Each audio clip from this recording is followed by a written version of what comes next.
Sore itu, seorang perempuan berdiri tegak dengan hati yang penuh luka namun wajah yang tetap teduh. Hidup telah mengajarkannya satu hal, cinta yang tulus tak pernah boleh diremehkan, sebab sekali dikhianati, ia bisa berubah menjadi kekuatan yang menghancurkan. Selamat datang di Santi Story. Channel ini menyajikan cerita yang penuh makna, haru, dan pelajaran hidup. Setiap cerita yang kami angkat berasal dari pengalaman nyata, dikemas dalam narasi yang menyentuh hati. Sebelum masuk ke ceritanya, sahabat jangan lupa absen dulu ya. Sahabat dari mana saja. Untuk kamu yang belum subscriber jangan lupa subscriber. Yang sudah subscriber semoga rezekinya mengalir. Yuk kita dengar ceritanya. Langit sore tampak begitu indah dengan cahaya jingga yang memantul di jendela rumah kayu sederhana. Di sanalah seorang perempuan bernama Alia duduk, mengenang perjalanan hidupnya. Ia tidak pernah menyangka jalan yang dipilihnya akan membawa pada kisah panjang penuh luka, meski semuanya berawal dari sebuah cinta yang tulus. Alia adalah gadis desa yang tumbuh dalam keluarga pas-pasan. Ia terbiasa hidup sederhana, membantu ibunya di dapur, dan ayahnya di ladang. Bukan kecantikan yang menjadi daya tariknya, melainkan kelembutan hatinya. Tetangga mengenalnya sebagai gadis yang sopan, tidak pernah membantah orang tua, dan selalu siap membantu siapa saja. Ketika Raka, seorang pria dari kota yang datang merantau ke desa untuk bekerja di sebuah proyek pembangunan, melamarnya, Alia merasa seakan dunia memberinya hadiah terindah. Raka bukan pria sempurna, ia hanya seorang pekerja proyek dengan gaji pas-pasan. Wajahnya biasa saja, dan hidupnya penuh keterbatasan. Namun di mata Alia, Raka adalah lelaki paling menawan. Caranya menatap dengan penuh keyakinan, kata-katanya yang selalu menenangkan, dan kesungguhannya untuk berjuang membuat Alia percaya bahwa kebahagiaan bukan soal harta, melainkan ketulusan. Hari pernikahan mereka berlangsung sederhana. Tidak ada gaun mewah, tidak ada pesta gemerlap. Alia mengenakan kebaya pinjaman dari tetangga, sementara Raka hanya memakai jas lama milik saudaranya. Mahar yang diberikan pun sederhana, sebentuk cincin perak dan beberapa lembar uang. Meski begitu, di mata Alia, itu adalah mahar terindah. Ia tidak pernah mengeluh, justru merasa terharu karena yakin lelaki itu datang dengan niat baik dan hati yang tulus. Ketika ijab kabul selesai diucapkan, Alia menitikkan air mata bahagia. Ia menggenggam tangan Raka erat, seolah berjanji pada dirinya sendiri bahwa apapun yang terjadi nanti, ia akan setia. Baginya, cinta adalah tentang bertahan, bukan soal seberapa besar harta yang dibawa. Hari-hari pertama pernikahan dipenuhi tawa sederhana. Mereka tinggal di rumah kontrakan kecil dengan atap bocor, dinding tipis, dan lantai semen. Namun bagi Alia, itu adalah istana terindah. Setiap pagi, ia menyiapkan sarapan seadanya. Nasi goreng sisa malam sebelumnya atau sekadar singkong rebus, dan menyambut Raka dengan senyum. Mereka sering makan berdua hanya dengan satu lauk sederhana, tapi Alia merasa bahagia karena bisa berbagi dengan lelaki yang dicintainya.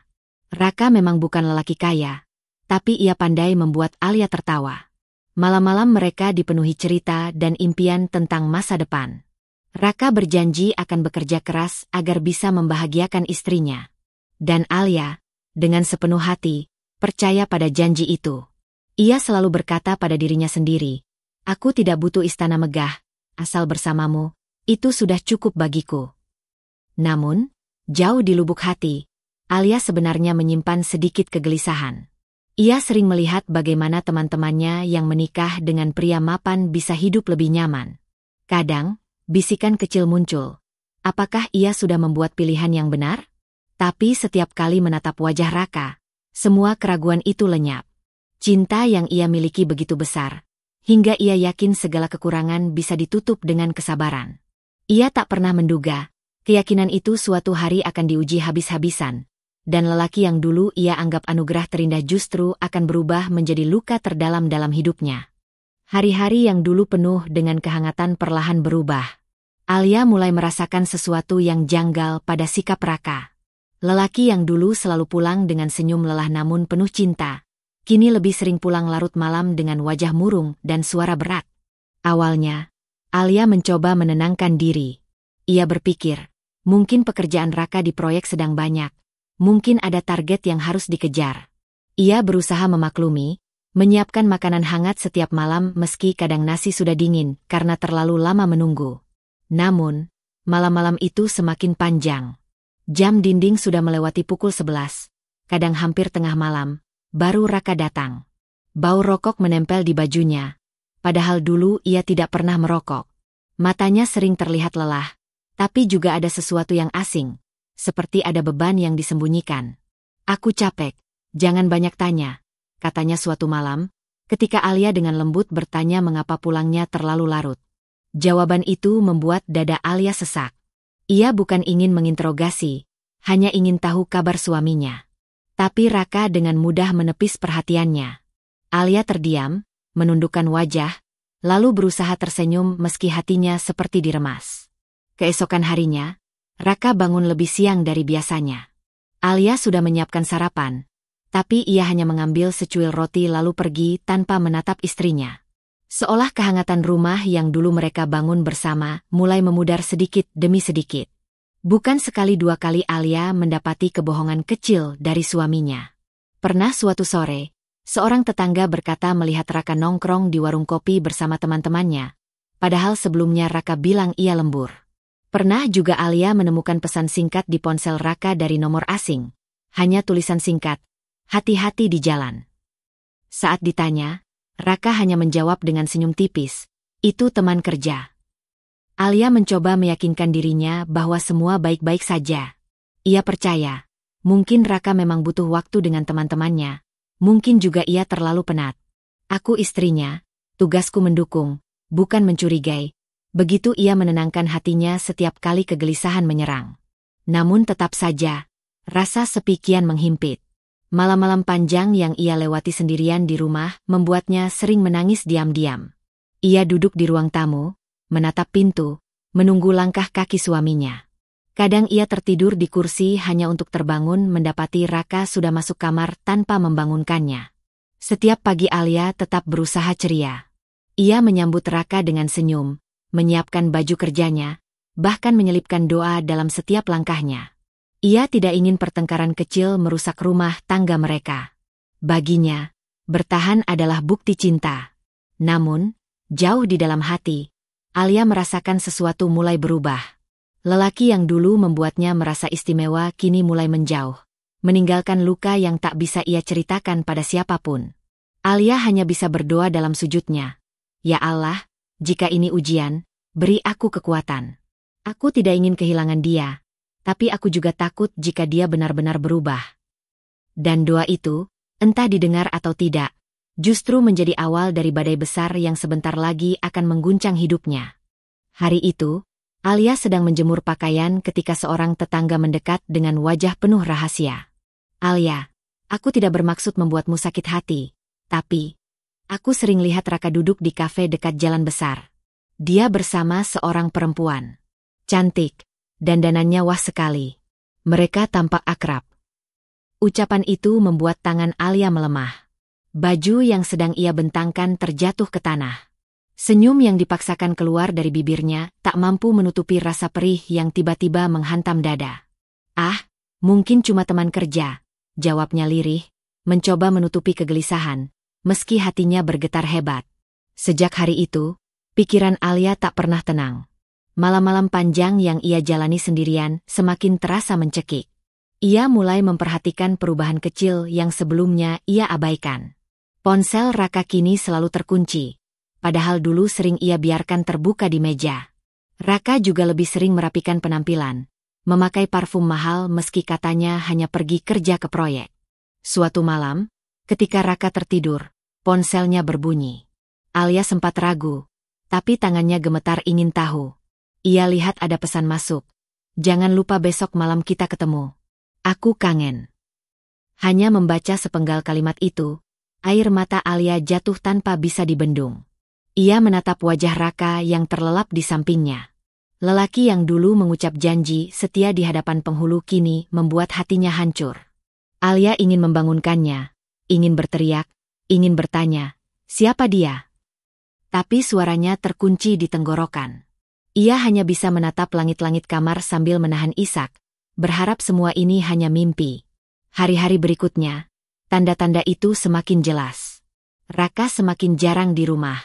Bahkan ketika pulang, ia lebih banyak diam atau mudah marah. Alia yang dulu selalu menjadi tempat curhat, kini seakan tidak lagi penting. Raka, kenapa akhir-akhir ini kamu sering pulang larut? Kamu lelah? Ada masalah di kerjaan? Tanya Alia pelan suatu malam, berusaha menjaga nada suaranya tetap lembut. Namun Raka menatapnya dingin, lalu menjawab singkat, "Kamu terlalu banyak tanya. Aku sudah capek." Hati Alia seperti ditusuk. Bukan karena jawaban itu saja, tapi karena tatapan mata suaminya yang kini terasa asing. Tatapan yang dulu penuh kasih, kini berubah menjadi tajam dan penuh jarak. Kabar burung tentang perempuan glamor itu makin sering sampai ke telinga Alia.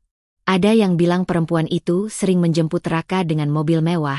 Ada pula yang bilang mereka terlihat makan malam bersama di restoran mahal. Alia mencoba menutup telinga, tapi sulit. Setiap cerita yang datang seperti pisau yang mengiris perih hatinya. Ia tahu gosip bisa saja dilebih-lebihkan, namun sikap Raka sendiri sudah menjadi bukti yang paling nyata. Malam itu, Alia duduk sendirian di ruang tamu. Lampu redup, udara dingin menusuk, dan jam dinding berdetak pelan.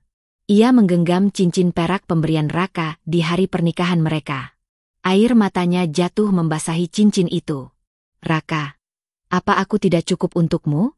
Apa semua yang kuberikan, kesetiaanku, pengorbananku, tidak ada artinya?" Bisiknya lirih, seakan berbicara pada angin. Dalam hatinya, Alia masih berharap semua salah paham. Ia masih ingin percaya bahwa lelaki yang dulu ia cintai setulus jiwa tidak mungkin tega menyakitinya. Namun semakin keras ia berusaha menolak kenyataan, semakin jelas pula bayangan perempuan lain yang mulai mengambil tempat di sisi Raka. Dan itulah awal dari retakan besar yang akan menghancurkan istana kecil yang mereka bangun dengan cinta dan air mata. Hujan turun deras malam itu, petir sesekali menyambar di langit. Alia duduk di ruang tamu sambil menunggu Raka yang belum juga pulang. Hatinya gelisah, tubuhnya lelah, tapi matanya enggan terpejam. Jam dinding menunjukkan pukul 11 lewat. Ia sudah terbiasa menunggu, namun kali ini rasa resahnya lebih besar dari biasanya. Ketika pintu akhirnya terbuka, suara derit engsel membuat Alia menoleh cepat. Raka masuk dengan wajah masam, bajunya masih rapi dan aroma parfum yang tidak biasa menempel di tubuhnya. Alia mencoba menyambut dengan tenang. "Kamu baru pulang, Mas. Aku sudah siapkan makanan. Kamu pasti lapar," ucap Alia dengan suara lembut, berusaha menahan tangis yang sejak tadi mengendap. Namun Raka hanya melemparkan pandangan singkat. "Aku sudah makan di luar. Tidak usah repot." Alia terdiam. Kata-kata sederhana itu menusuk lebih tajam dari pisau. "Di luar? Dengan siapa?" Pertanyaan itu hanya bergema dalam hatinya. Tapi malam itu, ia tidak bisa lagi menahannya. "Mas, aku dengar kamu sering bersama seorang perempuan. Benarkah itu?" Alia memberanikan diri.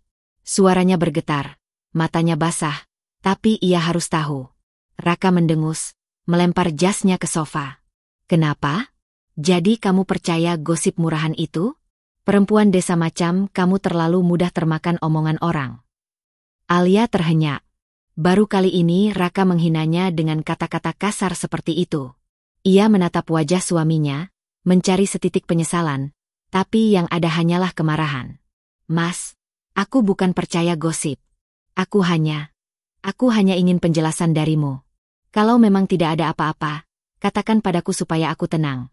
Alia mencoba menahan air mata, suaranya lirih namun penuh harap. Namun jawaban yang ia terima jauh lebih menyakitkan. Raka berdiri, suaranya meninggi. "Kenapa kamu tidak percaya padaku? Apa kamu pikir aku tidak pantas bahagia? Aku bosan dengan sikapmu yang selalu mengekang. Kamu tidak tahu apa-apa tentang hidupku." Alia terdiam, tubuhnya bergetar. Ia merasa dipukul tanpa tangan. Lelaki yang dulu dengan lembut memegang tangannya di hari pernikahan, kini berdiri di depannya dengan mata menyala penuh amarah. "Mas," suaranya hampir tak terdengar. "Aku hanya ingin kita baik-baik saja. Aku ingin kita seperti dulu lagi." Tapi Raka malah menghempaskan tangannya ke udara, menahan emosi yang semakin memuncak. "Sudahlah, Alia. Jangan terlalu banyak mengatur. Kalau aku ingin bertemu siapapun, itu urusanku. Kamu tidak berhak ikut campur. Kata-kata itu menghantam jantung Alia. Air matanya akhirnya jatuh deras. Malam itu, ia benar-benar merasa terhina. Perempuan yang ia dengar hanya dari bisik-bisik kini nyata adanya. Dan Raka justru membelanya dengan sikap terang-terangan. Namun meski hatinya hancur berkeping-keping, Alia tetap menunduk. Ia menahan diri untuk tidak membalas, tidak menjerit, tidak melempar semua perasaan sakitnya. Ia sadar, mereka punya seorang anak kecil yang sedang terlelap di kamar. Ia tidak ingin anaknya mendengar pertengkaran itu, tidak ingin rumah yang sudah rapuh ini runtuh sepenuhnya. Di dalam doa yang ia panjatkan malam itu, Alia berbisik dengan suara tercekat, "Ya Allah, berilah aku kekuatan. Jika aku harus bertahan, biarkan aku bertahan demi anakku. Jangan biarkan aku membenci lelaki ini, meski dia telah melukaiku begitu dalam." Dan begitulah, meski tubuhnya remuk dan hatinya berlumur luka, Alia memilih diam. Ia tetap menyiapkan sarapan keesokan paginya, tetap merapikan baju kerja Raka, tetap tersenyum di depan anak mereka. Cintanya terlalu besar, dan kasih sayangnya pada anak jauh lebih kuat daripada amarahnya. Namun, luka yang ditahan hanya membuat hati Alia semakin rapuh. Ia tahu, badai yang lebih besar belum benar-benar datang, dan rumah tangganya sudah berada di ujung tebing. Pagi itu udara terasa lebih dingin dari biasanya. Alia baru saja selesai menyiapkan sarapan sederhana, nasi goreng dan telur mata sapi, makanan kesukaan Raka dulu. Ia berharap bisa memperbaiki suasana hati suaminya yang belakangan semakin jauh. Namun, ketika Raka duduk di meja makan, tatapannya dingin, seolah jarak yang memisahkan mereka lebih lebar dari samudera. "Alia," ucapnya pelan tapi tegas, "kita perlu bicara." Nada suaranya membuat sendok di tangan Alia berhenti bergerak. Jantungnya berdegup kencang. Ada firasat buruk yang menghantam dirinya, tapi ia mencoba tetap tenang. "Iya, Mas. Ada apa?" Raka menarik napas panjang, lalu menatap Alia dengan sorot mata yang asing. "Aku sudah lama merasa, hidupku tidak bahagia. Aku lelah berpura-pura. Aku ingin cerai." Kalimat itu jatuh seperti petir di siang bolong. Dunia Alia seakan berhenti berputar. Suara anak mereka yang sedang tertawa kecil di kamar terasa jauh, hilang ditelan kepedihan yang tiba-tiba menghantam. "Cerai?" Suara Alia pecah, nyaris tak terdengar. Air mata menggenang di pelupuknya, namun ia berusaha menahannya. "Mas, apa aku sudah sebegitu buruknya? Apa aku tidak cukup berjuang selama ini?" Raka mengalihkan pandangannya, enggan menatap mata istrinya. "Kamu perempuan baik, Alia. Tapi aku tidak menemukan kebahagiaan bersamamu. Aku butuh sesuatu yang berbeda. Aku butuh orang yang bisa membuatku merasa hidup lagi." Alia tahu siapa yang dimaksud dengan orang itu. Bayangan perempuan glamor yang sering disebut tetangga, pesan singkat misterius di ponsel Raka, semua potongan teka-teki kini menyatu menjadi kenyataan pahit. Air mata Alia jatuh, tapi ia cepat-cepat menyekanya. Ia tidak ingin terlihat terlalu rapuh, meski hatinya sudah hancur berkeping-keping. "Mas, kita punya anak. Apa dia tidak cukup jadi alasanmu untuk bertahan?" tanyanya dengan suara bergetar. Raka diam sejenak, lalu berkata dingin, "Anak akan tetap jadi anakku. Aku akan tetap menafkahinya. Tapi aku tidak bisa terus hidup seperti ini." Kata-kata itu seperti pisau yang menusuk dada Alia berulang kali. Namun, di tengah luka yang dalam, ia sadar memohon hanya akan mempermalukan dirinya sendiri. Ia pernah berjanji pada dirinya, tidak akan membiarkan harga dirinya diinjak-injak, meski oleh lelaki yang sangat dicintainya. Dengan air mata yang masih mengalir, Alia menegakkan tubuhnya. Suaranya lirih tapi tegas. "Kalau itu yang kamu mau, aku tidak akan menahanmu. Aku terlalu lelah memperjuangkan seseorang yang sudah tidak ingin diperjuangkan. Aku terima, meski hatiku hancur." Raka tampak terkejut dengan jawaban itu. Ia mungkin berharap Alia akan menangis, memohon, atau merendahkan dirinya. Tapi Alia memilih jalan berbeda. Ia menutup luka dengan sisa-sisa harga diri yang ia punya. Malam itu, setelah Raka pergi meninggalkan rumah dengan koper kecilnya, Alia duduk di ruang tamu sendirian. Gelap, sunyi, Hanya suara jangkrik menemani. Ia memeluk anaknya yang sudah terlelap, membisikkan janji pada dirinya sendiri. Aku akan kuat. Meski tanpa dia, aku harus tetap hidup untukmu. Nak, aku harus tetap tegar. Namun di balik janji itu, hatinya menjerit. Rumah tangga yang ia bangun dengan penuh cinta kini runtuh dalam sekejap. Lelaki yang dulu ia anggap anugerah, kini hanya meninggalkan luka yang dalam. Dan malam itu, Alia tahu hidupnya tidak akan pernah sama lagi. Hari-hari setelah perceraian terasa begitu asing bagi Alia. Rumah yang dulu terasa sempit namun hangat, kini seperti kosong tanpa jiwa. Sudut-sudut ruangan menyimpan kenangan, tawa, janji, dan air mata. Namun yang tersisa sekarang hanyalah sepi. Pagi hari, ia harus membangunkan dirinya sendiri dengan paksa. Tidak ada lagi sosok yang harus disiapkan bajunya. Tidak ada lagi suami yang menunggu sarapan di meja makan. Hanya anak semata wayangnya yang menjadi alasan untuk tetap berdiri, meski hatinya sudah patah berkali-kali. Alia sadar, ia tidak boleh larut dalam kesedihan. Ia harus bangkit. Dengan ijazah SMA seadanya, ia melamar pekerjaan ke sana-sini. Ada yang menolak, ada yang mengabaikan. Namun ia tidak menyerah. Demi anaknya, ia rela melakukan pekerjaan apapun. Akhirnya, Alia diterima bekerja sebagai kasir di sebuah minimarket. Gajinya kecil, seringkali tidak cukup untuk menutup kebutuhan bulanan. Tapi setidaknya ia bisa membeli susu dan kebutuhan anaknya. Ia belajar menahan lapar, menunda keinginan, bahkan kadang mengganjal perut dengan air putih agar uangnya cukup untuk keperluan si kecil. Malam hari, setelah pulang kerja, Alia masih menyempatkan diri menjahit baju pesanan tetangga. Meski tangannya perih dan matanya perih karena lelah, ia tetap melakukannya. Semua demi senyum anaknya, demi memastikan masa depan si kecil tidak suram seperti hidupnya sekarang. Namun, di balik kerja keras itu, luka di hatinya semakin terasa setiap kali mendengar kabar tentang Raka. Lelaki yang pernah bersumpah tidak akan meninggalkannya, kini hidup berfoya-foya dengan perempuan lain. Dari cerita tetangga, Alia tahu Raka sering terlihat mengendarai mobil mewah bersama wanita itu. Mereka makan malam di restoran mahal, berbelanja di butik terkenal, dan berlibur ke luar kota. Foto-foto kebahagiaan palsu mereka berseliweran di media sosial, seolah ingin menunjukkan pada dunia bahwa mereka pasangan paling sempurna. Alia hanya bisa menatap layar ponselnya dengan dada yang sesak. Beginikah caramu melupakan aku, Mas? Begitu mudah kau buang semua pengorbananku, bisiknya sambil menahan air mata. Kadang, ketika malam terlalu sepi, Alia menangis sampai matanya bengkak. Tapi setiap pagi, ia kembali bangun, menghapus sisa air mata, lalu tersenyum di depan anaknya. Ia tidak ingin buah hatinya tahu betapa rapuh ibunya. Dalam diam, Alia berjanji pada dirinya sendiri. Aku tidak akan kalah. Meski aku jatuh, aku akan bangkit. Aku akan buktikan bahwa tanpa dia pun, aku bisa berdiri.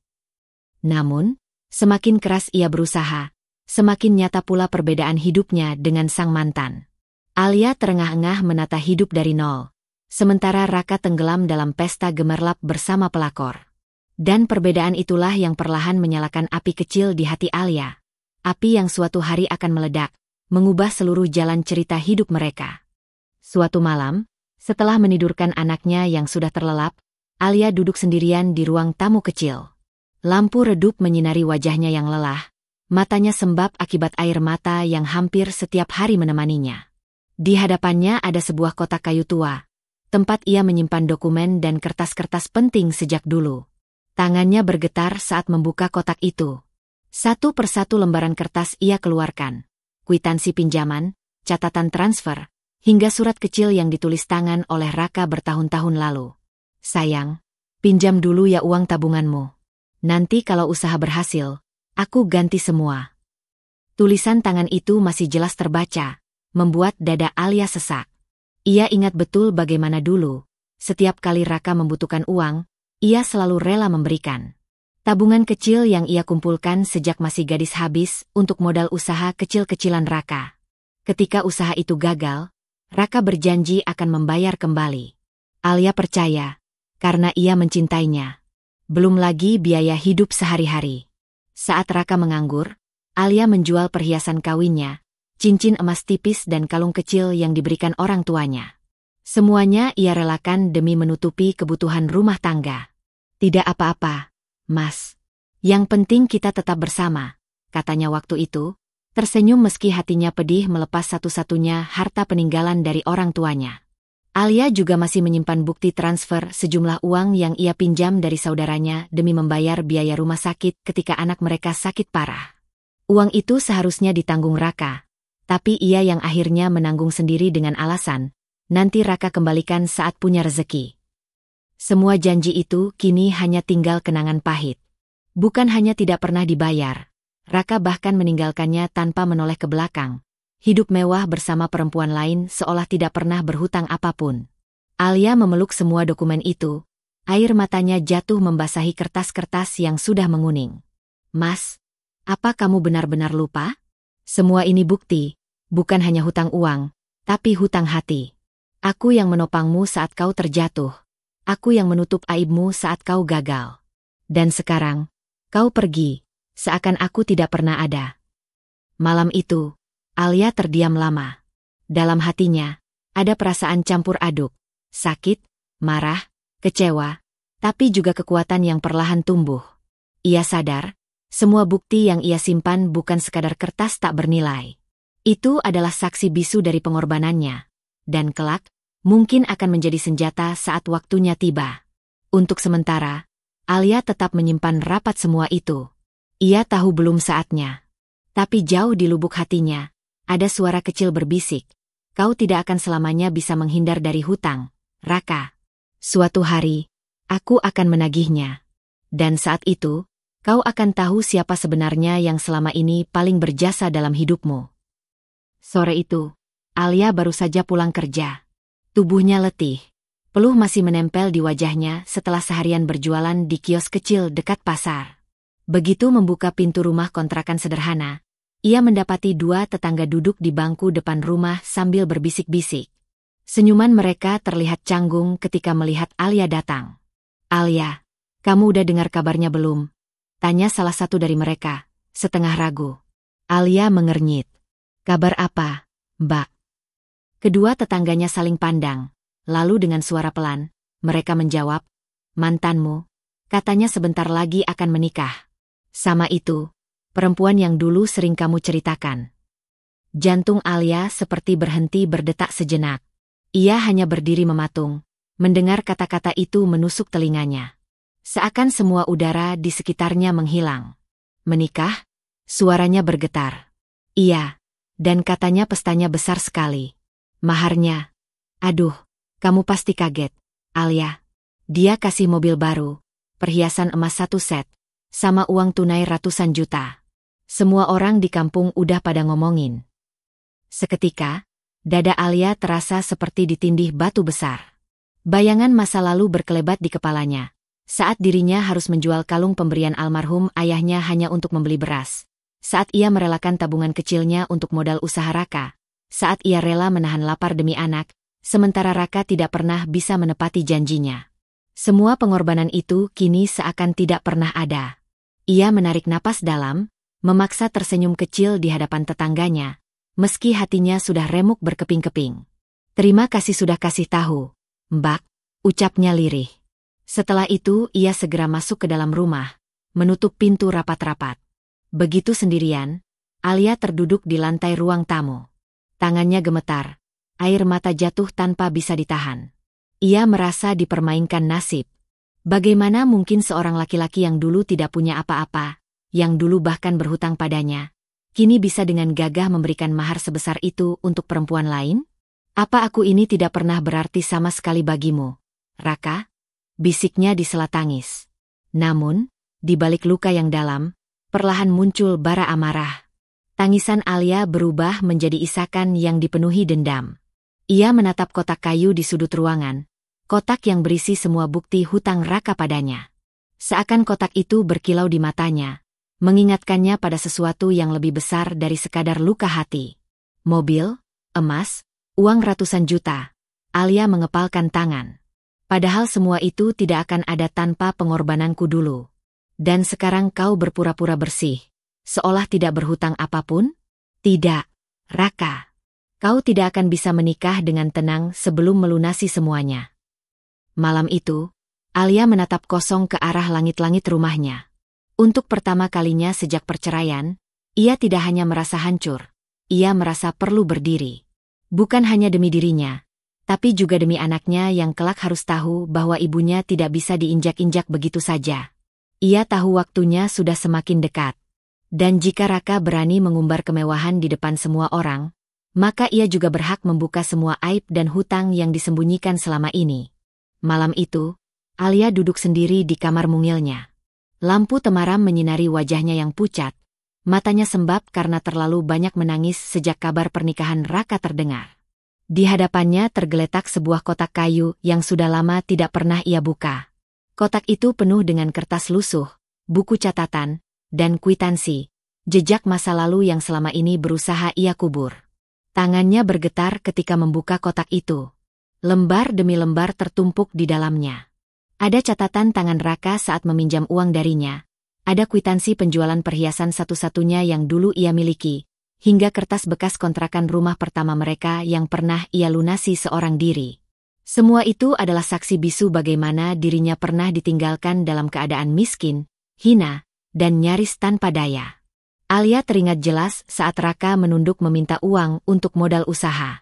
Aku janji, nanti kalau usaha ini berhasil, kita hidup enak, sayang, katanya waktu itu. Alia yang kala itu percaya penuh, rela memberikan semua simpanannya. Bahkan ia menjual cincin pemberian ibunya, yang seharusnya menjadi kenangan terakhir, hanya demi mendukung suaminya. Namun kenyataannya, yang tersisa hanya pengkhianatan. Usaha yang ia bantu bangun kini menjadi senjata bagi Raka untuk menunjukkan kekayaannya bersama wanita lain. Dan dirinya, yang dulu menopang segalanya, justru ditinggalkan dengan anak kecil dan rumah kontrakan yang nyaris roboh. Air mata Alia jatuh lagi, tapi kali ini bercampur dengan amarah. Ia memejamkan mata, mendengar kembali ejekan mertua dulu yang menyalahkannya ketika Raka gagal. Perempuan bodoh, kau hanya bisa jadi beban. Lihat, suamimu susah karena kau. Kata-kata itu masih menusuk hingga kini. Sambil menggenggam erat selembar kertas hutang dengan tanda tangan Raka, Alia berbisik pada dirinya sendiri. Cukup. Aku tidak akan tinggal diam lagi. Aku sudah terlalu banyak mengalah, terlalu banyak diam. Jika dulu aku rela terhina demi menjaga rumah tangga, sekarang aku harus berdiri demi harga diriku dan anakku. Malam itu Alia bersumpah dalam hatinya. Sumpah yang lahir dari luka lama yang kembali membara. Ia tidak lagi hanya seorang perempuan yang menangis karena ditinggalkan, tapi seorang ibu yang siap memperjuangkan haknya. Raka, suaranya lirih tapi penuh getar dendam. Kau boleh tertawa sekarang, kau boleh berfoya-foya dengan perempuan itu. Tapi ingat, setiap koin, setiap perhiasan, setiap mobil yang kau pamerkan, ada darah dan air mataku di baliknya. Kau akan membayarnya, cepat atau lambat. Untuk pertama kalinya, Alia merasa dirinya bukan korban lagi. Ia adalah saksi hidup dari pengkhianatan, dan ia siap mengubah luka itu menjadi senjata. Pagi itu udara terasa berat bagi Alia. Matahari baru saja naik, tapi dadanya sudah sesak oleh tekad yang ia simpan rapat-rapat. Di meja kecil ruang tamu, berjejer rapi tumpukan kertas yang semalam ia pilah satu persatu. Kwitansi, catatan utang, bukti transfer, hingga catatan sederhana dengan tanda tangan Raka. Semua yang dulu ia anggap hanya pengingat kecil, kini menjadi senjata utama. Alia menatap bukti itu dengan mata berkaca-kaca. Ingatannya berputar kembali pada saat-saat ketika semua kertas itu dibuat. Saat Raka menulis tanda tangan di atas sobekan kertas dengan wajah penuh harapan. Saat ia dengan tangan gemetar mentransfer sisa tabungan untuk menutup kebutuhan hidup. Saat ia dengan hati hancur menjual gelang pernikahan agar dapur tetap berasap. Setiap lembar itu bukan hanya bukti angka, tapi bukti cinta dan pengorbanan yang pernah ia berikan. Di hadapannya, Saka, anak semata wayangnya, sedang asyik mewarnai. Sesekali bocah itu menatap ibunya, lalu bertanya polos, "Bu, kenapa ibu kelihatan sedih lagi? Apa ibu sakit?" Alia tersenyum sambil menahan air mata. Ia mengusap kepala putranya dengan lembut. "Tidak, Nak, ibu tidak sakit. Ibu hanya sedang bersiap. Nanti kamu akan tahu, ibu kuat karena kamu. Senyum yang ia paksa keluar terasa pahit, tapi demi anaknya, Alia harus tampak tegar. Setelah menenangkan hati, Alia memasukkan semua bukti itu ke dalam map besar berwarna coklat. Ia menatanya dengan hati-hati, seakan sedang menyiapkan pusaka penting yang akan menentukan masa depannya. Map itu ia letakkan dalam tas hitam, lalu ia duduk lama menatapnya. Dalam hatinya, ada rasa gentar, tapi juga ada nyala api yang tidak pernah ia rasakan sebelumnya. Malam harinya, Alia berdiri di depan cermin. Ia mencoba beberapa kali menarik napas dalam-dalam. Ia tahu kabar pernikahan besar itu sudah tersebar luas, dan hampir semua orang di lingkaran sosial Raka akan hadir. Ia membayangkan betapa mewahnya pesta, betapa banyak senyum yang akan menyorot Raka dan wanita itu, sementara dirinya datang bukan untuk memberi selamat, melainkan untuk menagih harga diri yang sudah diinjak-injak. Tangannya menyentuh permukaan cermin, menatap wajah sendiri yang tampak lebih tua dari usianya karena terlalu banyak beban hidup. Kau bisa, Alia. Jangan gentar. Kau bukan lagi istri yang rela diinjak. Kau seorang ibu, seorang perempuan yang punya hak untuk didengar. Air matanya menetes, tapi kali ini bukan hanya air mata kesedihan. Ada semacam keberanian yang tumbuh di baliknya. Ia tahu jalan ini tidak mudah. Ia tahu mungkin akan ada cemooh dan tatapan sinis. Namun lebih daripada itu, ia tahu bahwa dirinya sudah terlalu lama diam. Di hari-hari berikutnya, Alia juga mendatangi beberapa orang yang dulu pernah menyaksikan saat-saat ia memberi uang pada Raka. Beberapa tetangga, seorang sahabat lama, bahkan pedagang emas tempat ia menjual cincin pernikahan. Mereka semua mengingat dengan jelas, dan bersedia menjadi saksi bila ia butuhkan. Semuanya ia catat rapi. Setiap nama, setiap peristiwa, setiap tanggal. Alia tidak mau ada celah. Ia ingin berdiri dengan kepala tegak ketika tiba saatnya nanti. Dan malam terakhir sebelum pesta pernikahan itu digelar, Alia berlutut di samping ranjang anaknya yang sudah terlelap. Ia mengecup kening Saka pelan, lalu berbisik, "Doakan ibu, nak. Besok ibu akan menghadapi sesuatu yang besar. Ibu lakukan ini bukan hanya untuk diri ibu, tapi juga untuk masa depanmu. Ibu ingin kau tahu, kita tidak boleh selamanya diam saat diinjak." Dalam keheningan malam, Alia memeluk dirinya sendiri. Ia sadar besok akan menjadi awal baru. Entah akan berakhir dengan kemenangan atau luka yang lebih dalam, ia tidak tahu. Yang jelas, ia sudah menyiapkan segalanya. Bukti, saksi, dan keberanian. Hanya satu hal yang ia yakini. Besok, di hadapan semua orang, ia tidak akan lagi menjadi perempuan yang lemah. Hari itu akhirnya tiba. Sejak pagi, kabar tentang pesta pernikahan Raka dan wanita itu sudah memenuhi telinga banyak orang. Jalan menuju gedung pernikahan penuh dengan mobil-mobil mewah, karangan bunga ucapan selamat berjejer dari pintu gerbang hingga ke dalam aula, dan para tamu berdatangan dengan pakaian serba glamor. Musik gamelan mengalun lembut, sementara para pelayan sibuk melayani tamu yang datang dengan wajah sumringah. Alia berdiri beberapa meter dari pintu masuk, menatap kemewahan yang terpampang di hadapannya. Gaun pengantin putih yang dipajang di layar besar, mobil mewah berhiaskan bunga segar, hingga pesta yang dikabarkan menelan biaya miliaran rupiah. Semuanya terasa seperti tamparan keras di wajahnya. Apalagi ketika mengingat bagaimana dulu ia rela menjual cincin kawin demi biaya hidup, sementara kini, di atas penderitaannya, mereka berpesta dengan begitu megah. Meski hatinya perih, Alia melangkah masuk dengan kepala tegak. Ia mengenakan kebaya sederhana berwarna biru tua, tanpa perhiasan mencolok, hanya jilbab polos dan tas hitam yang berisi semua bukti di tangannya. Penampilannya memang sederhana, tapi sorot matanya penuh wibawa. Orang-orang yang melihatnya sontak berhenti berbisik-bisik, beberapa langsung mengenalinya sebagai mantan istri Raka. "Bukankah itu Alia?" bisik seorang tamu. "Ya ampun, dia berani datang juga," sahut yang lain dengan nada setengah terkejut, setengah sinis. Namun Alia pura-pura tidak mendengar. Di dalam aula, pesta semakin meriah. Raka berdiri dengan setelan jas mahal, tampak bangga dan percaya diri. Di sampingnya, wanita itu tersenyum anggun dalam balutan gaun pengantin mewah, dikelilingi sanak saudara yang memuji kecantikannya. Suara tepuk tangan bergemuruh ketika keduanya melangkah ke pelaminan.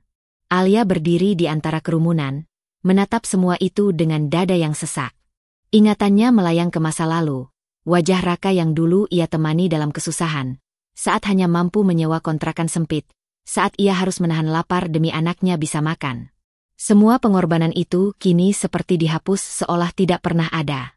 Salah satu keluarga besar Raka mendekat, seorang tante yang dulu sering memandang rendah dirinya. Dengan tatapan meremehkan, tante itu berbisik cukup keras agar didengar orang sekitar. Kamu masih juga punya muka untuk datang ke sini, Alia? Bukankah kamu sudah bukan siapa-siapa lagi? Alia menatap wanita itu lurus, tidak ada marah, tidak ada takut. Hanya ketegasan. Saya memang bukan siapa-siapa lagi di mata kalian. Tapi jangan lupa, saya pernah jadi alasan Raka bisa berdiri di sini sekarang. Beberapa tamu terdiam, sebagian mulai berbisik-bisik lebih kencang. Raka yang mendengar riuh kecil di antara tamu, menoleh. Matanya membelalak seketika saat melihat Alia berdiri di tengah pesta.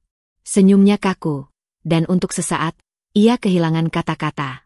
Wanita di sampingnya, yang kini resmi menjadi istrinya, menggenggam tangan Raka erat. Dengan nada penuh provokasi, ia berbisik, "Kenapa dia ada di sini? Suruh orang usir dia." Raka melirik Alia, wajahnya menegang. Di hadapan semua tamu, ia tentu tak bisa seenaknya bersikap kasar. Suasana perlahan menegang, meski musik dan tawa tamu masih berusaha menutupi keganjilan yang terjadi. Alia menatap pelaminan dengan pandangan tajam, lalu melangkah perlahan ke depan. Setiap langkahnya membuat jantungnya berdegup kencang, tapi ia tidak membiarkan rasa takut menguasai dirinya. Ia tidak datang untuk merusak pesta, ia datang untuk menagih janji dan harga dirinya. Dan ketika ia akhirnya berdiri tak jauh dari pelaminan, semua mata tertuju padanya. Riuh suara tamu mereda, berganti dengan bisikan penasaran. Alia menegakkan tubuhnya, menatap lurus ke arah Raka, dan dengan suara lantang tapi tenang, ia berkata, "Aku tidak datang untuk merusak kebahagiaanmu, Raka. Aku hanya datang menagih apa yang menjadi hakku. Semua yang kau gunakan hari ini, gaun, mobil, pesta besar ini, bukankah dibangun di atas hutang-hutangmu padaku?" Seisi ruangan seketika hening. Tepuk tangan terhenti. Musik gamelan mendadak seperti kehilangan nadanya. Semua orang kini menatap Raka, menunggu jawaban. Raka menelan ludah, wajahnya pucat. Pelakor di sampingnya menatap penuh kebencian, sementara Alia berdiri tegak tanpa bergeming. Suasana pesta berubah dalam sekejap. Dari keriuhan penuh tawa menjadi ketegangan yang menusuk, seolah seluruh ruangan menahan napas menunggu apa yang akan terjadi selanjutnya. Suasana pesta yang semula hingar-bingar mendadak berubah seolah waktu berhenti. Denting gamelan masih terdengar, namun tak lagi disambut tepuk tangan dan tawa. Semua mata kini menoleh ke arah pintu utama, tempat Alia berdiri dengan langkah mantap. Pelayan yang berdiri di dekat pintu sampai tertegun. Tamu-tamu yang sedang asyik berbincang pun terhenti. Seperti ada arus tak terlihat yang memaksa mereka menoleh serentak. Dalam balutan kebaya biru sederhana, Alia tampak berbeda dari para tamu yang bergelimang perhiasan dan gaun mewah. Kesederhanaannya justru membuatnya tampak menonjol, seakan-akan ia membawa wibawa yang tidak bisa dibeli dengan uang. Bisikan mulai terdengar. "Itu, mantan istrinya, ya. Berani sekali dia datang. Aku kira dia sudah hilang dari kehidupan Raka." Di pelaminan, senyum yang terukir di bibir Raka mendadak kaku. Jari-jarinya yang menggenggam tangan pengantin barunya terasa gemetar. Wajahnya pucat, keringat dingin mulai membasahi pelipisnya. Ia tidak pernah menyangka Alia akan berani menampakkan diri di tengah pesta sebesar ini, di hadapan keluarga besar, rekan bisnis, bahkan pejabat yang ia undang untuk menjaga wibawanya. Sementara itu, di sampingnya, wanita yang kini resmi menjadi istrinya justru tersenyum sinis. Bibirnya melengkung seolah penuh kemenangan. Tatapannya menyapu Alia dari ujung rambut hingga kaki dengan pandangan meremehkan. "Kasihan sekali," gumamnya lirih, namun cukup keras untuk Raka dengar. Datang dengan baju murah di pesta semewah ini. Dia pikir bisa apa? Semua orang sudah tahu siapa pemenangnya. Ucapan itu membuat Raka makin gelisah. Ia tahu, Di balik ketenangan Alia, ada sesuatu yang disembunyikan. Wanita itu tidak mungkin muncul hanya untuk mencari perhatian. Alia berjalan perlahan ke dalam aula. Setiap langkahnya terdengar begitu jelas di telinga semua orang, meski ruangan dipenuhi ratusan tamu. Ia menatap lurus ke depan, tidak peduli pada tatapan sinis, iba, atau penasaran yang dilemparkan padanya. Tatapannya hanya tertuju pada satu titik, pelaminan. Raka menelan ludah, mencoba mempertahankan senyumnya di hadapan tamu, meski wajahnya jelas diliputi kepanikan. Ia bahkan sempat meremas tangan istrinya terlalu kuat, membuat wanita itu meringis. "Ada apa denganmu? Tenang saja, aku di sini." "Dia tidak akan bisa berbuat apa-apa," bisik pengantin baru itu dengan penuh percaya diri. Namun dalam hati, Raka tahu, Alia bukan tipe wanita yang datang tanpa alasan. Dan semakin ia melihat mata mantan istrinya yang teguh, semakin rasa takut itu menggerogoti dirinya. Tamu-tamu mulai berbisik lebih keras. Mengapa dia datang ke sini? Bukankah sudah bercerai? Apa mungkin dia belum bisa move on? Atau ada urusan yang belum selesai? Suasana pesta berubah kaku. Hidangan mahal di meja-meja seakan kehilangan rasa. Musik yang mengalun terdengar hambar. Semua orang kini menunggu apa yang akan dilakukan Alia. Raka mencoba membuka suara. Suaranya terdengar kaku. "Alia, kenapa kamu ada di sini?" Pertanyaan itu membuat semua orang makin terdiam, menanti jawaban. Alia menghentikan langkahnya, berdiri tegak di tengah aula. Tatapannya menyapu seisi ruangan, lalu kembali menancap pada Raka. Dengan suara yang tenang namun tegas, ia menjawab, "Aku datang bukan untuk merusak pesta. Aku hanya datang karena ada hal yang belum selesai di antara kita, Raka." Ruangan sontak bergemuruh oleh bisikan tamu yang semakin penasaran. Raka merasa jantungnya berdegup tak karuan. Sementara istrinya yang baru justru semakin yakin bahwa ini hanyalah drama kecil yang bisa ia kalahkan dengan satu senyuman meremehkan. Namun Alia berdiri dengan penuh wibawa, seakan membawa badai yang siap mengguncang seluruh pesta itu. Alia berdiri di hadapan pelaminan, hanya berjarak beberapa langkah dari kursi pengantin. Lampu kristal di aula itu memantulkan sinar lembut ke wajahnya, membuat sorot matanya tampak lebih tegas daripada biasanya. Tangannya mengepal di sisi tubuh, namun wajahnya tetap tenang, seolah ia sudah menyiapkan diri menghadapi segala kemungkinan. Semua tamu menahan napas, menunggu apa yang akan terjadi. Riuh percakapan yang tadinya mengisi ruangan hilang seketika. Yang terdengar hanyalah bunyi detak jantung masing-masing dan musik gamelan yang samar, seolah tertelan oleh suasana. Alia menatap lurus ke arah pengantin pria yang duduk di samping istrinya. Lalu, dengan suara yang jernih namun tajam, ia menyebut nama itu. "Raka." Suara itu menusuk udara, membuat semua kepala serempak menoleh, memastikan apakah benar yang mereka dengar. Raka, yang sejak tadi berusaha tersenyum kaku, tersentak. Tubuhnya seperti membeku, matanya langsung menghindar, seolah nama itu adalah cambuk yang menghantam dirinya di hadapan semua orang. "Raka." Alia mengulang, kali ini lebih pelan tapi penuh penekanan. "Aku berdiri di sini bukan tanpa alasan. Ada sesuatu yang harus kau selesaikan." Seisi ruangan makin terdiam. Para tamu yang duduk di meja VIP saling pandang dengan wajah penuh tanda tanya. Ada yang mencoba menutupi keterkejutannya dengan pura-pura menyesap minuman, ada yang justru bersandar ke depan, penasaran akan kelanjutan. Sementara itu, wanita yang kini resmi menjadi istri Raka mendengus kecil. Senyumnya sinis, ia menatap Alia dari atas ke bawah. "Maaf," ucapnya dengan suara dibuat-buat manis, namun jelas menyengat. "Ini pesta pernikahan kami. Sepertinya kau salah tempat. Seharusnya kau sudah belajar menerima kenyataan, bukan?" Beberapa tamu berdesis, tak nyaman dengan nada merendahkan itu. Namun Alia tetap berdiri tenang, tak sedikit pun terguncang oleh sindiran. Ia menoleh singkat ke arah pengantin baru itu, lalu kembali memusatkan tatapannya pada Raka. "Kenapa diam?" tanya Alia, kali ini lebih tajam. "Kau tidak berani menatapku di depan mereka semua." Raka menghela napas, mencoba menahan gejolak dalam dirinya. Ia tahu, sekali saja ia salah bicara, semua topeng yang ia bangun akan runtuh. Dengan suara bergetar, Ia mencoba tersenyum dan menjawab, "Alia, ini bukan tempatnya. Kita bisa bicara lain waktu." "Lain waktu?" Alia mengangkat dagunya sedikit. "Aku sudah menunggu bertahun-tahun, Raka. Menunggu janji-janji yang tak pernah kau tepati. Lain waktu selalu menjadi alasanmu untuk lari."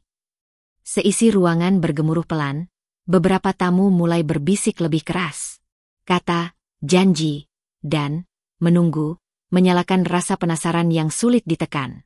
Raka menggenggam erat tangan istrinya yang baru, berusaha menemukan pegangan, namun justru membuat wanita itu makin tidak sabar.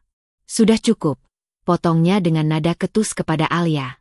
"Jangan bikin malu dirimu sendiri. Kau sudah bukan siapa-siapa di hidupnya." Kalimat itu membuat dada Alia sesak.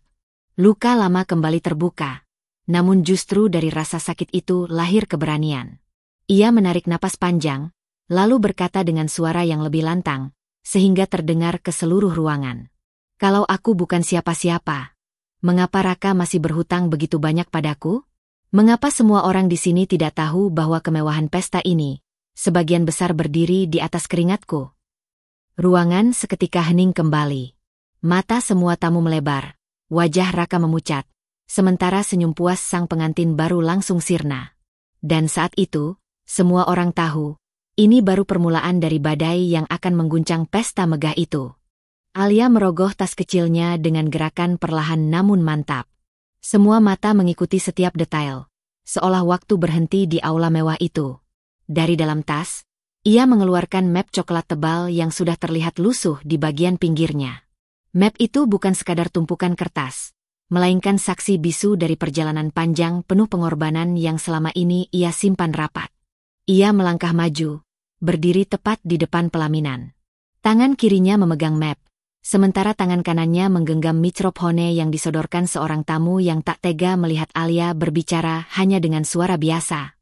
Nafasnya berat, namun sorot matanya tak lagi bergetar. "Saudara-saudara yang hadir di sini," ucapnya, suaranya jernih menembus hening ruangan. "Saya berdiri di depan Anda semua bukan untuk membuat keributan, apalagi mencari perhatian. Saya berdiri di sini karena ada janji yang belum ditepati. Hutang yang belum dibayar. Hutang yang dipakai untuk membangun sebagian besar dari apa yang kalian lihat hari ini." Bisikan tamu semakin ramai, sebagian mulai menoleh ke Raka, yang wajahnya semakin pucat. Peluh dingin muncul di pelipisnya. Ia ingin berdiri, ingin menghentikan Alia, tapi tubuhnya terasa berat, seperti dipaku di kursi pengantin. Alia membuka map itu perlahan, memperlihatkan halaman-halaman yang tertata rapi, fotokopi bukti transfer, kwitansi dengan tanda tangan Raka, catatan tangan dengan tanggal dan nominal yang jelas. Ia mengangkat selembar kertas ke arah tamu, lalu membacakannya. "Pinjaman pertama, sebesar 50 juta rupiah, ucapnya, suaranya lantang. "Untuk modal usaha bengkel kecilmu dulu, Raka. Aku yang memberimu uang itu, dengan harapan kau bisa membawa kita keluar dari kemiskinan." Ia mengambil lembaran lain, menahannya dengan tangan bergetar namun penuh keberanian. "Pinjaman kedua, 100 juta rupiah. Katamu untuk menutupi hutang usahamu yang bangkrut. Aku meminjamkannya dari hasil menjual perhiasan warisan orang tuaku." Suara Alia sempat serak, tapi ia menelan kepahitan itu dan melanjutkan. "Pinjaman ketiga, 20 juta rupiah. Untuk biaya pengobatan ibumu waktu itu. Kau datang memohon-mohon, dan aku rela mengorbankan tabungan kita. Karena aku pikir, kita adalah keluarga." Beberapa tamu mulai menutup mulut dengan tangan, kaget. Yang lain menggeleng-geleng tak percaya. Alia menghela napas panjang, matanya berkaca-kaca. "Dan yang paling menyakitkan adalah uang belis pernikahan kita dulu, Raka. Kau berdiri di hadapan keluargaku dengan penuh percaya diri, padahal sebagian besar uang itu berasal dariku. Aku yang memberimu, dengan harapan kau bisa menjaga kehormatanku sebagai istri." Kalimat itu membuat ruangan bergemuruh. Para tamu saling berbisik semakin keras.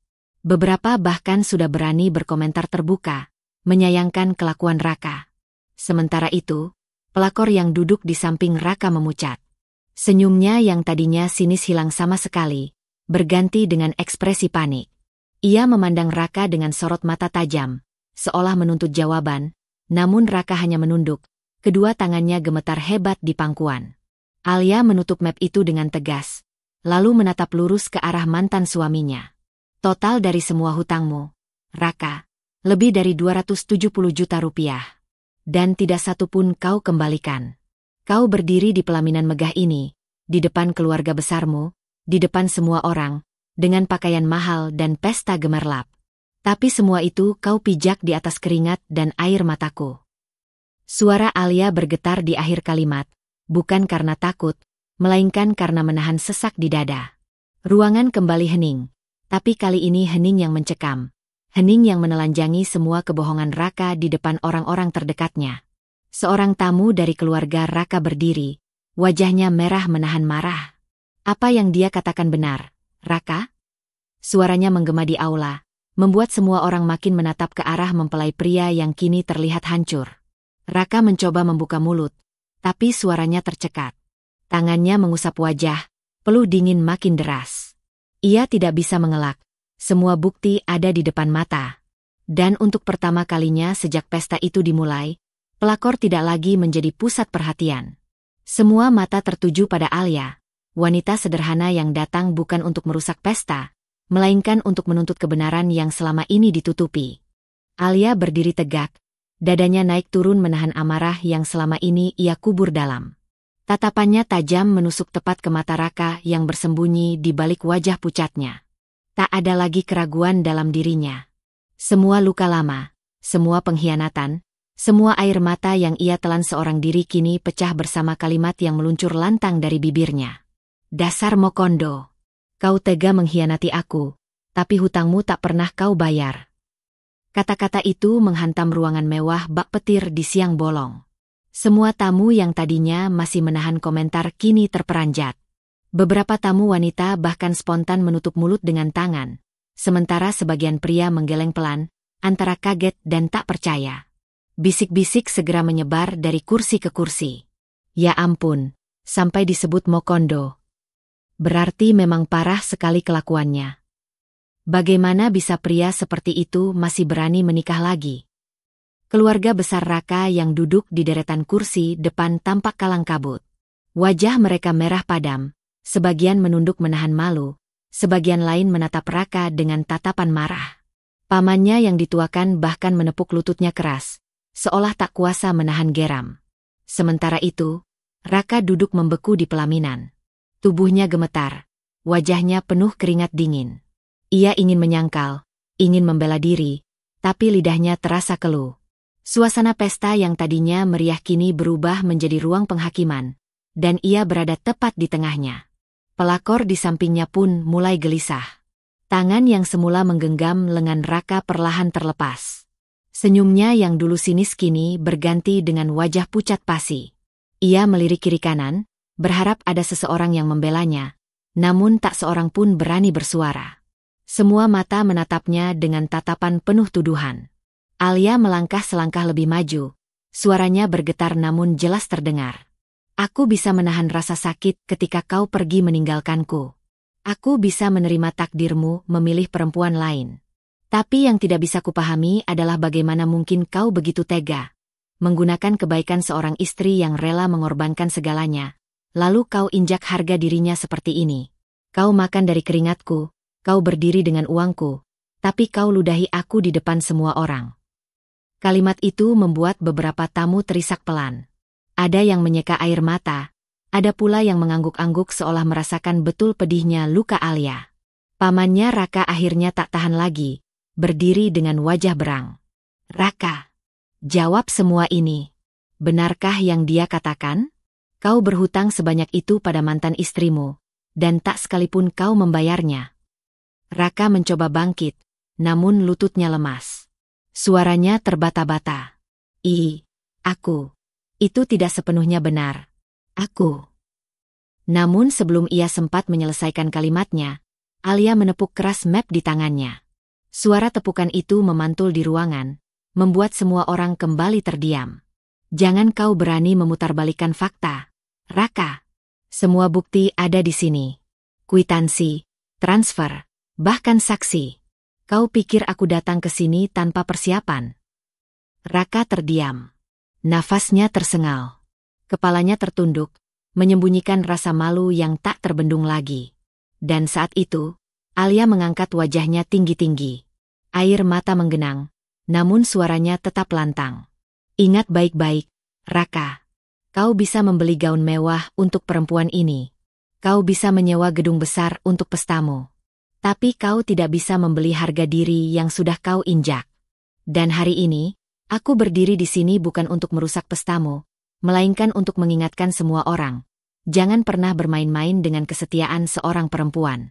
Karena ketika dia disakiti, luka itu akan menjadi api yang membakar semua kebohonganmu. Hening menyelimuti ruangan. Tak ada musik, tak ada tepuk tangan. Hanya detak jantung yang bergemuruh, bercampur dengan tatapan malu dan marah yang ditujukan kepada Raka dan perempuan di sampingnya.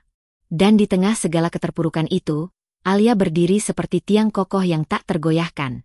Seorang wanita yang dulu ditinggalkan dalam kehinaan, kini kembali untuk menagih kebenaran di hadapan semua orang. Raka mencoba berdiri, meski langkahnya goyah. Wajahnya memerah, bukan hanya karena malu, tapi juga karena terjepit tanpa jalan keluar. Ia menatap Alia dengan tatapan bergetar, lalu melirik tamu-tamu yang kini menatapnya seakan ia seorang penipu yang tertangkap basah. Semuanya, tidak seperti yang kalian dengar, ucapnya dengan suara parau. Aku memang pernah meminjam uang dari Alia, tapi itu semua. Aku berniat mengembalikannya. Hanya saja, keadaanku waktu itu sulit. Aku belum sempat melunasi semuanya. Tapi suara Raka terdengar seperti alasan kosong. Alia mengangkat tangannya, memperlihatkan lembaran catatan transfer dan kwitansi. Belum sempat? 3 tahun. Raka, 3 tahun kau biarkan aku menunggu, menanggung hutang rumah tangga sendirian, sementara kau berfoya-foya dengan perempuan ini. Jangan pernah sebut itu, belum sempat. Katakan yang sebenarnya, kau tidak pernah berniat membayar. Serentak, bisik-bisik di antara tamu semakin keras. Lihat, semua sudah jelas buktinya. Begitu tega, perempuan ditinggal dengan hutang, malah menikah lagi. Tak tahu malu. Pelakor yang duduk di pelaminan akhirnya berdiri. Wajahnya memerah padam, matanya menyipit penuh amarah. Cukup. Kau pikir dengan datang ke sini, kau bisa merusak kebahagiaan kami? Jangan pura-pura jadi korban. Alia. Kau hanya iri karena sekarang Raka memilihku, bukan kau lagi. Sontak tamu-tamu terkejut. Beberapa menggelengkan kepala, merasa ucapan itu bukan hanya tak pantas, tapi juga semakin mempermalukan dirinya sendiri. Alia tersenyum getir. Iri? Kau benar-benar buta. Ya? Aku tidak datang untuk merebut laki-laki ini kembali. Aku datang untuk menagih aku. Kalau aku benar-benar iri, mungkin aku sudah menyeretmu sejak dulu. Tapi aku tidak sepicik itu. Justru kau yang harusnya malu, berdiri di sini mengenakan gaun pengantin mewah, tapi semuanya dibangun di atas uang orang lain. Keluarga pelakor yang duduk di barisan depan mulai gusar. Ibunya menoleh ke arah putrinya dengan wajah penuh kekecewaan. Lina, apa yang mereka katakan ini benar? Kau menikah dengan laki-laki yang bahkan belum melunasi hutangnya. Lina, pelakor, terperanjat. Ia ingin membantah, tapi lidahnya keluh. Ia hanya bisa menoleh ke arah Raka, berharap ada penjelasan yang bisa menyelamatkan wajahnya. Namun Raka justru tertunduk makin dalam, wajahnya semakin pucat. Jangan diam saja, Raka. Katakan sesuatu, seru Lina. Suaranya mulai pecah. Namun sebelum Raka sempat bersuara, salah satu paman dari pihak keluarga besar Raka bangkit. Cukup sudah. Malu kita semua karena kelakuanmu. Raka, hutang tak dibayar, mantan istri dipermalukan. Sekarang kau bahkan berani duduk di pelaminan seolah-olah pria terhormat. Ruangan sontak gemuruh. Teriakan, bisik-bisik, dan desisan memenuhi udara. Suasana pesta yang tadinya megah berubah jadi pasar pertengkaran terbuka. Raka menatap semua arah, mencari celah untuk membela diri. Aku akan bayar. Aku janji akan melunasinya setelah ini. Hanya saja, tolong, jangan permalukan aku di hari pernikahanku. Alia menatapnya tajam, lalu berkata dingin, "Hari pernikahanmu? Hari ini bukan hanya milikmu, Raka. Hari ini juga hari di mana kebenaran harus terungkap. Kau bisa menikah dengan siapapun yang kau mau, tapi kau tidak bisa kabur dari kewajibanmu." Lina menjerit kesal, matanya basah oleh air mata campur amarah. "Kau kejam, Alia. Kau hanya ingin menghancurkan hidupku." Alia tersenyum sinis, suaranya tenang namun menusuk. "Aku tidak perlu menghancurkan hidupmu, Lina. Kau sendiri yang memilih jalan ini. Kau tahu siapa Raka, kau tahu apa yang dia lakukan, tapi tetap kau genggam tangannya. Sekarang, hadapilah kenyataannya. Aku hanya mengambil kembali apa yang menjadi hakku." Semua tamu kini menatap Lina dan Raka dengan tatapan jijik dan penuh penilaian. Keluarga besar mereka menunduk. Sebagian bahkan mulai berdiri meninggalkan acara. Musik pengiring terhenti, lampu yang tadinya gemerlap terasa sia-sia, dan gedung mewah itu seolah menjadi ruang pengadilan. Di tengah hiruk-pikuk itu, Alia berdiri kokoh, bukan lagi sebagai wanita yang ditinggalkan, tapi sebagai seorang perempuan yang berani menegakkan harga dirinya di hadapan dunia. Alia melangkah perlahan ke depan panggung pelaminan. Tangannya masih memegang map berisi bukti-bukti yang baru saja membuat wajah Raka pucat pasi. Suasana pesta yang tadinya dipenuhi sorak gembira kini berubah sunyi menegangkan. Hanya desahan nafas dan bisikan-bisikan kecil yang terdengar. Dengan suara yang lantang namun tetap tenang, Alia membuka lembaran berikutnya. "Dan untuk kalian semua yang sejak tadi mengagumi mahar mewah yang dipamerkan di sini, mungkin kalian perlu tahu bahwa semua itu, perhiasan, uang tunai, bahkan mobil yang katanya hadiah pernikahan, bukan milik Raka. Semuanya hasil hutang dan pinjaman dari pihak ketiga." Ruangan sontak riuh. Beberapa tamu terkejut hingga berdiri, menatap ke arah pelaminan dengan sorot mata tak percaya. Ada yang menutup mulut, ada pula yang geleng-geleng kepala. "Apa? Jadi mahar itu palsu?" "Bukan palsu, tapi hutang." Bisikan itu menyebar cepat seperti api yang menjalar ke jerami kering. Wajah Lina, si pengantin wanita, langsung memucat. Tangannya gemetar memegang gaun pengantin yang megah. "Raka, katakan ini tidak benar. Katakan kalau semua ini fitnah." Suaranya nyaring, penuh kecemasan. Raka menunduk, keringat dingin mengalir di pelipisnya. Bibirnya bergerak, tapi tak ada kata-kata yang keluar. Alia menatapnya dalam-dalam. "Kau benar-benar tega, Raka. Saat bersamaku, kau selalu mengeluh tidak punya uang. Aku yang membantumu menutup cicilan. Aku yang berhemat untuk kebutuhan rumah tangga. Tapi lihat sekarang, kau memamerkan kemewahan yang ternyata bukan hasil kerja kerasmu, melainkan hutang yang suatu hari akan menjeratmu. Kau bukan hanya menipu keluarga barumu, tapi juga mempermalukan mereka di depan semua orang." Seorang tamu dari pihak keluarga pelakor berdiri, suaranya tegas. "Raka, benarkah itu? Kau berani menyeret nama baik keluarga kami dengan hutang-hutangmu hanya demi gengsi?" Raka mencoba membuka suara, namun terdengar bergetar. Aku hanya ingin memberikan yang terbaik. Aku tidak mau terlihat rendah di hari istimewa ini." Kata-kata itu justru menjadi bumerang. Ledakan tawa sinis terdengar dari sudut ruangan. Beberapa tamu bahkan mencibir terang-terangan. "Terbaik? Dengan hutang? Kalau tidak mampu, jangan memaksakan diri. Malu-maluin keluarga saja." Lina menatap Raka dengan wajah penuh amarah bercampur air mata. "Jadi semua ini, perhiasan, mobil, rumah, semuanya bukan milikmu? Aku sudah membanggakan ini di depan teman-temanku.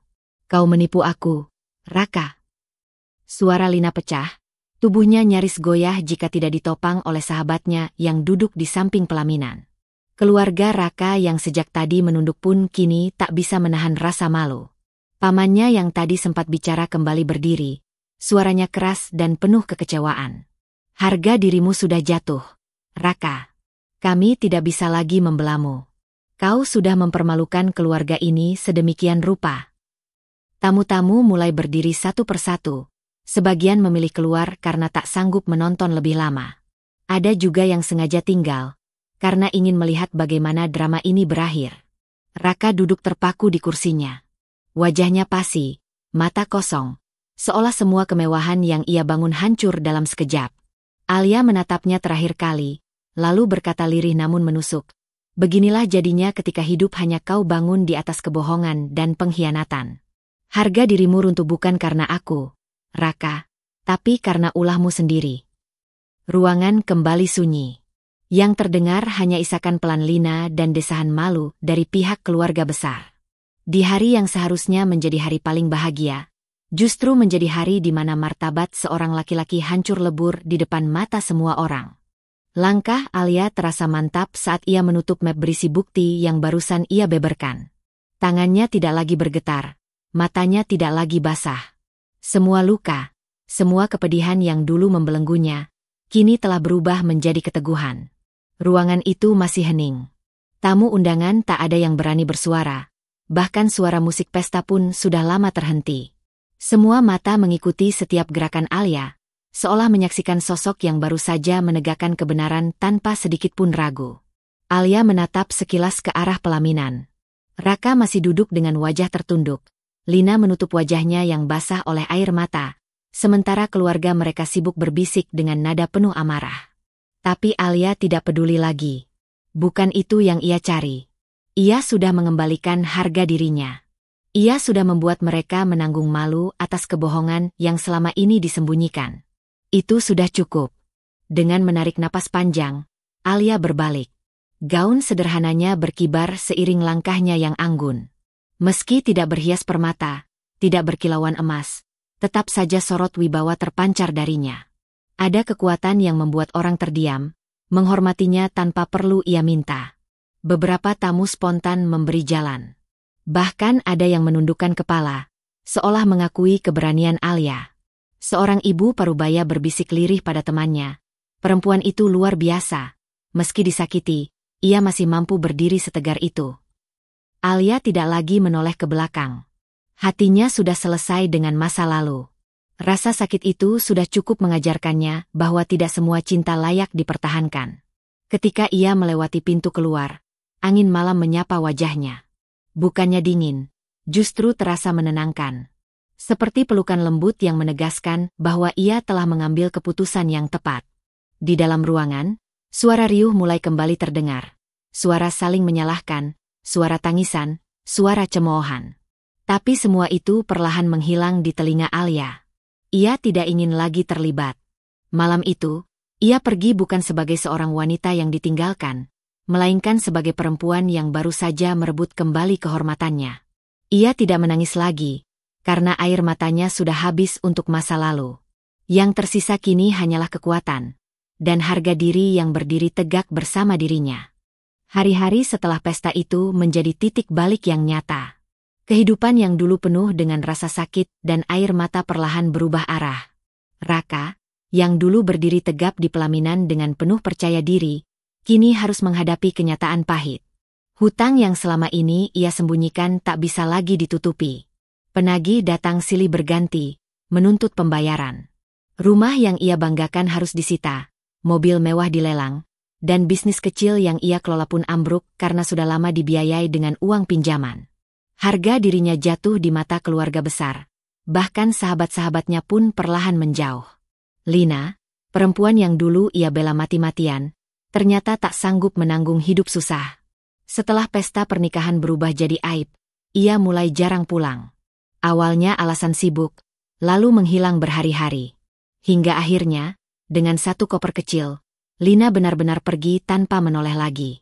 Ia memilih lelaki lain yang lebih mapan, meninggalkan Raka dalam jurang kesendirian. Berbeda dengan nasib mantan suaminya, Alia justru menemukan kedamaian yang selama ini ia cari. Hidupnya memang sederhana, tapi penuh ketulusan. Ia bekerja keras, membuka usaha kecil yang dulu sempat ia impikan. Dengan modal yang dikumpulkannya perlahan, usaha itu berkembang. Ia tidak lagi hidup dari belas kasihan, melainkan dari hasil tangannya sendiri. Anak-anak menjadi penyemangat terbesar dalam hidupnya.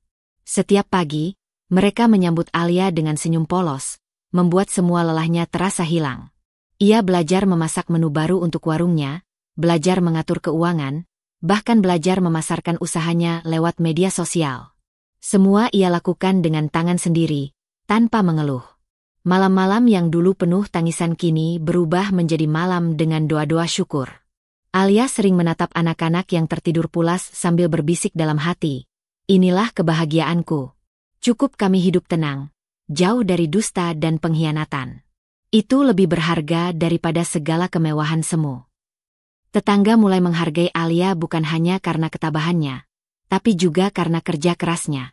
Warung makan kecilnya semakin ramai, dan orang-orang sering berkata bahwa makanan Alia punya cita rasa yang penuh keikhlasan. Alia tidak lagi memikirkan balas dendam. Ia tahu kehidupan sudah memberi balasan yang setimpal pada orang yang pernah menyakitinya. Yang ia pilih sekarang hanyalah berjalan maju bersama anak-anaknya, menjaga kebahagiaan kecil yang sungguh nyata. Dan di balik semua itu, ada keteguhan yang tidak terlihat oleh banyak orang. Hati seorang perempuan yang pernah hancur, tapi berhasil bangkit, berdiri lebih kokoh dari sebelumnya.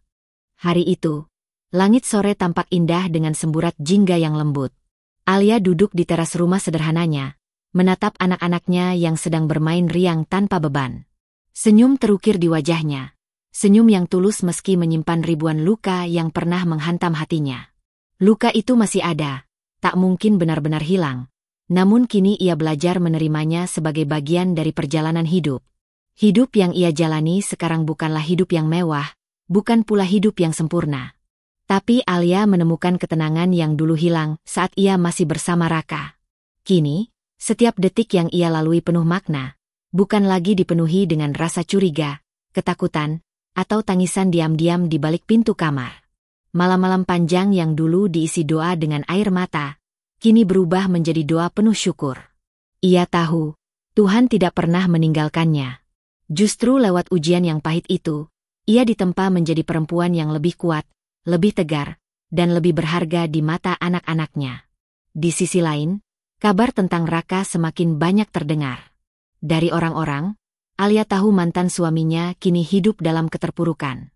Usahanya bangkrut, keluarganya menjauh, dan pelakor yang dulu ia banggakan kini entah di mana. Raka hidup sendiri, dikelilingi hutang dan rasa malu. Meski Alia mendengar semua itu, hatinya sudah tak lagi bergetar. Tak ada dendam, tak ada pula simpati yang berlebihan. Hanya ada rasa lega bahwa hidup sudah memberi pelajaran yang adil. Alia menghela napas panjang, lalu menatap ke arah jalan yang terbentang di depannya. Ia sadar, masa depan masih panjang.